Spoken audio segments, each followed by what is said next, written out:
各位线上的同修，大家晚安，大家好，欢迎大家来参加线上读书会。今天我们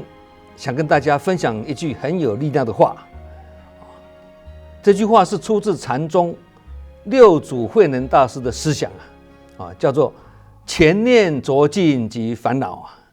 后念离境即菩提这句话不是六祖坛经里的经文而是根据坛经思想整理出来的记录的语录了所以是像经文，但不是经文的句子。那六祖在这个坛经里面有说到前念迷即凡夫后念悟即佛那后人把它整理成一句白话，叫做前念着境就是烦恼后念离境就是菩提那意思很简单他告诉我们，人不是输在事情，而是输在第一念起来之后呢，没有能力马上转念没有能力马上再起第二念的意思了所以才说不怕念起，只怕觉迟嘛。意思就是说，起第一念之后呢，有没有能力马上觉察到这一念并且立即转念那觉迟就是正觉不能起得太慢不能太迟因为正觉如果起得太慢太迟的话呢，紧接着不好的第二念呢，马上就会起来第一念就是一般人都会有的情绪反应这个是非常自然的事情，而第二念才是修行的开始起第二念不是要压过第一念而是要能够看见第一念如果只是压住我不可以生气这样的念头，那这样只会变成压抑就好像说大水来了那不是要把它堵住而是要引流那引流跟疏通才是上策围堵只是下策所以压住情绪就像堵水那觉察情绪呢才是引流了。那为什么压住或堵住反而会造成更大的问题呢？当我们告诉自己我不能生气，或者这样不好，我要忍住，表面上看起来好像很有修养但其实是情绪还是没有消失，只是短暂被压制住而已就好像大水没有消失只是暂时被堤防挡住而已那这样压力就会越来越大嘛就好像暗藏危机的堰塞湖一样那为什么要引流呢？引流不是放纵情绪，而是让情绪被觉察、被看清、被转化最后被疏通其实从佛法的角度来分析，这样的道理也是道道相通举例来讲很多人会忍气吞声不计较嘛，那这个是很好的修养，也是很不简单的，但这个只是属于世间法。如果能打从心底无所谓，也就是没有忍不忍的念头啦，那这个叫做什么？忍而无忍这个是忍的最高境界的。佛法上叫做无生法忍也没有计不计较的念头连不计较的念头都没有，这个才是真正的清净，也才是真正的放下。相反的，如果心中存着我在忍你我不跟你计较有这样的念头，还是没有忍还是有在计较那一般人的面对冲突啦、压力啦、情绪啦等等等等的时候呢，马上都会起第一念嘛，那这个是很正常的事情。那如果第二念还跟着第一念跑，那就很糟糕了，因为重蹈覆辙的结果就是复制烦恼，把事情变成烦恼了。因此，能在起第一念的当下呢，立即起第二念，及时把第一念拉回来那有这样的功夫，就是有在修行的人了好，那问题来咯，那第一念是什么？第一念有很多不同种类的，把它归纳起来大概有3种了第一种，自我保护的本能那这个是人性的自然反应觉得我被攻击了、被批评了、被伤害了，本能上呢想要反击回去，或是觉得不安，想逃避。那这个时候的第一念是什么？他为什么要这样对我呢？他是不是看不起我呢？我要不要反击回去？那这些都是本能上的第一念呢。好，第二种习气的惯性的，佛法上讲业力或习气，在心理学上是讲惯性思考或者自动化思考了。也就是说，你平常怎么想，嘴巴就会那么讲。那关键时刻呢，都会反映出来哦。平常爱生气的人，第一念就是动怒。平常爱自责的人呢，第一念就是内疚，不能原谅自己。那平常很懦弱的人呢，那第一念是什么？退缩，碰到事情就是退缩。所以平常的惯性习气惯性的习惯也会在关键时刻呢，让我们升起负面的第一念好，第三种呢，执着我相，把自己看得很大的人那第一念起来的时候，常常是围绕着我被伤害啦，我被否定啦，我被冤枉啦，我很没面子，我很漏气等等这个都是我。因此这样的人呢，他的第一念不是看清事情本身而是看这件事情对我会怎么样，对我有什么影响。好，那综合以上三种起第一念的这个推动力归纳起来呢，简单讲不外乎本能、习气、我执这三个。所以我们凡夫每一个人对第一念都很难控制的，马上就起来了嘛。那真正的修行是在于能不能及时升起充满正能量的第二念呢？能不能及时升起以正破邪的第二念呢？这就是佛法讲的嘛，不怕念起，只怕觉迟嘛。那不是要我们没有念头我们不可能没有念头了。但如果是不好的念头来了，那就要提醒自己不要跟着他团团转了。所以凡夫跟智者的差别呢，不在于境界或者念头，而是在于下一念、后念，也就是我们主题上所说的前念着境即烦恼后念离境即菩提着境呢，就是跟这些境界呢粘在一起的啦，被境界牵着走了啦例如说听了别人一句不好听的话，整天就不舒服的，不开心的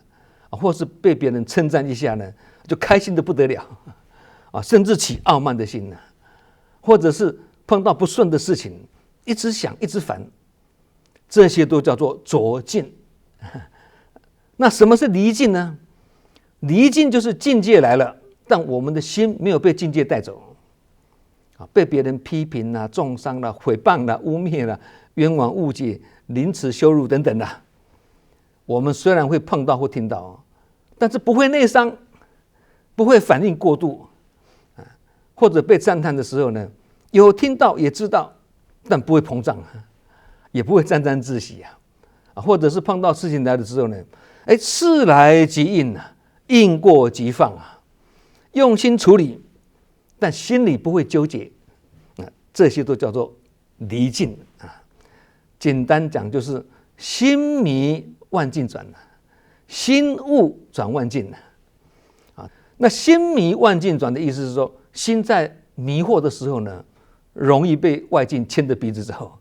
造成情绪起伏烦恼不断那心悟万境转的意思是什么？心一旦觉悟了，就能转化境界不再被境界控制了。所以着境就是心迷万境转，离境就是心悟转万境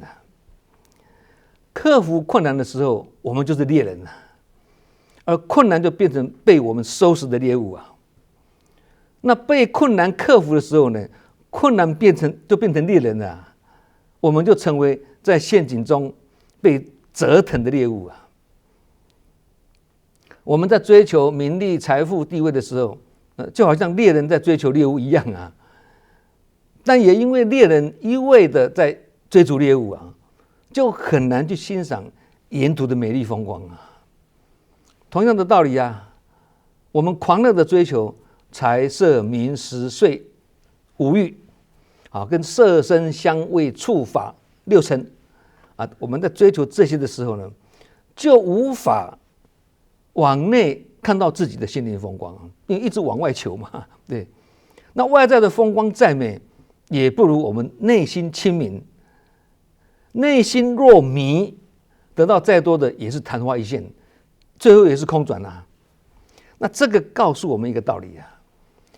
能够时时往内深观，才能看清一切的境界。看清之后呢，甚至也不必再用力选择，或提醒自己要离境不要着境，都不用起这种念头，因为一旦看清楚了，心自然就会自动放下。这个就好像什么，太阳一出来，黑暗自动消失嘛，道理是一样的。凡夫的心很迷啊，因为追逐到名利地位就会很快乐，完全忽略沿途的内心的风光啊，这个就是心迷万境转了。相反的，心一旦觉悟了就会自动离境了。这个时候不是不做事哦，而是可以努力，但是呢，不执着结果可以拥有但不会被绑住，可以追求，但是心还是清安自在的，这样就是心悟转万境了。我们再来举例子解释，大家更清楚例如一个警察在执勤的时候，遇到那个民众情绪很激动甚至口出恶言这个时候警察的第一念是什么？你怎么可以这样讲话呢？会起这样的第一念是很正常的哦，但问题不在第一念，而是在第二念如果第二念是说没关系啊，谁怕谁？我不能输啊，我必须回他几句教训你一下。如果是这样，那事情就会从处理事件变成情绪对抗这个时候烦恼就紧跟着来了如果第二念能够转一下，告诉自己，这位民众现在情绪不好，我守住我的角色就好，不要跟他纠缠了那同一个场景只要前念跟后念保持一点距离不要全部牵扯在一起，那心境就完全不同了这样就比较安全了。所以修行不是叫我们没有情绪，而是有没有能力在起第二念的时候呢，就把心境马上转回来虽然我们是举警察的例子但是这样的道理用在人际关系或者家庭关系也都是通哦，尤其是夫妻之间更是通。举一些发生在夫妻之间的例子，相信大家一定是心有所感例如先生太晚回家了，太太心里开始想你是不是不在乎这个家这是第一念然后接着再讲第二句话，你是不是觉得外面比较重要呢这是起第二念这样念念相续，前念接后念就是前念着境，就是烦恼因为前念已经黏住了外境了嘛这个外境是什么？就是先生的挽回跟自己的解读然后开始延伸放大想象结果就是什么？情绪起来，说话口气越说越重，接下来就是发生什么争吵如果前念已经这样起来了，能立即再起一个后念，提醒自己也许他真的是很忙啦，或者是我可以先关心而不是先指责，或者告诉自己先保持平静再来说话，这样就是什么？先静后思再语，叫做静思语能够马上起这样的第二念或者第三念这样就是后念离境即菩提结果就变成什么？用关心代替质问，用理解代替猜疑，这样冲突就自然降低了嘛，是吗？然而一般人是起第一念之后呢，还让念头不断的续接，再继续解读，之后不断的批判，最后情绪爆发所以夫妻之间也好啦，亲子关系也好啦，或人际关系也好，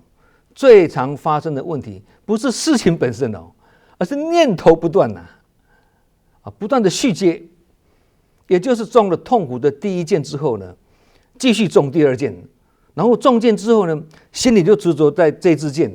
越来越迷惑，越来越痛苦。但是受过佛法教化的人呢，在碰到不顺或痛苦的境界的时候，他会平静的去观察苦源痛苦的来源并且用智慧去消除它。所以他中了第一箭之后呢，他不会再中第二支箭的啦，甚至可以拔掉第一支箭的。这就是佛陀教导我们如何不受第二支箭的痛苦也就是不接受第二念的这个痛苦那这个第一支箭是什么？就是前念着尽其烦恼嘛。那不再中第二支箭就是不让第一支箭的痛苦继续恶化下去嘛，还立即起一个离箭的功夫也就是第二念那这个第二念就是什么？后念离尽，就是菩提修行就在于起第一念的时候，就能够觉察它。觉察它的意思就是起一个正念，就像刚刚前面那位太太立即告诉自己：“哎呀，这只是我的感觉而已的，那也不一定是事实这样就是起第二念，立即转进所以一念转不过来，家就会是战场一念转得过来家就是道场如果第一念起来的时候觉察不到，那至少能够起一个能够逆转胜的第二念第二念就是让我们立即离开第一念，反败为胜这个逆转的功夫就叫做断舍离也就是后念离尽即菩提其实我们每天都在做一件事情就是不是在跟事情相处而是在跟自己的念头相处念头很多因为人的心是生住意灭嘛，循环不已嘛，不是吗？然而事情不一定能够掌握，但念头可以训练我们不是常常讲嘛，转个念头几秒钟，做足准备几年功吗？所以当我们能在关键时刻起一个关键的一念不被情绪拉走不被外境牵动那一刻我们就从心随境转变成以心转境以心转境这个我们要好好解释一下，里面带有学问修行的初期我们很容易被境界拉着走，所以才要练习以心转境嘛，目的是要把那个心拉回来嘛。但问题在于什么？如果我们的念头上一直停留在我要转它，我要转境，那这个会出现一个维系的执着，也就是念头上会存着我在对抗这个境界，我想把它变好，或是我不要这个感受等等。但这个时候呢，其实我们已经在跟境界对抗或对立了。表面上我们看起来是比较稳其实内心还是有一个用力的念头所以当我们提醒自己要转念的时候，其实已经隐含了3个东西第一个，有一个不好的境界；第二个，有一个我想要改变的境界；第三，我想要一个比较好的状态。这3个念头一出来，就已经是落入分别的啦。所以真正的境界不是没有境界，也不是努力去转境，不是，而是境界来了我们清楚，念头来了我们也清楚但是不黏它，不追它，不对抗。简单讲就是什么？有人骂你，虽然听到，但心不被带走；有情绪起来了，虽然知道，但不被吞没；有念头啦，想要去转它，但不必刻意做什么。有这个就叫做什么？不随境转也不刻意转境，一切顺其自然，不露痕迹，不费周章。这个就是《金刚经》所讲的因无所住而生其心，的道理跟境界了。因为心理的生住意灭跟生理的生老病死，以及物理的成住坏空，这三理四象都是自然法则，都是外境，是不能够掌控的。真正能够掌控的只有这一念心呐。因此，不是主宰境界，而是主宰自己的心呐。不是改变世界，而是不被境界改变本心呐。其实严格说来连转境这件事或这个念头呢，最后也要放下那才是念而无念呐，用而无用啦，这道理啦。好，我们今晚读书会前念着境及烦恼，后念离境及烦恼，就讲到这里。我们下周同一时间再见。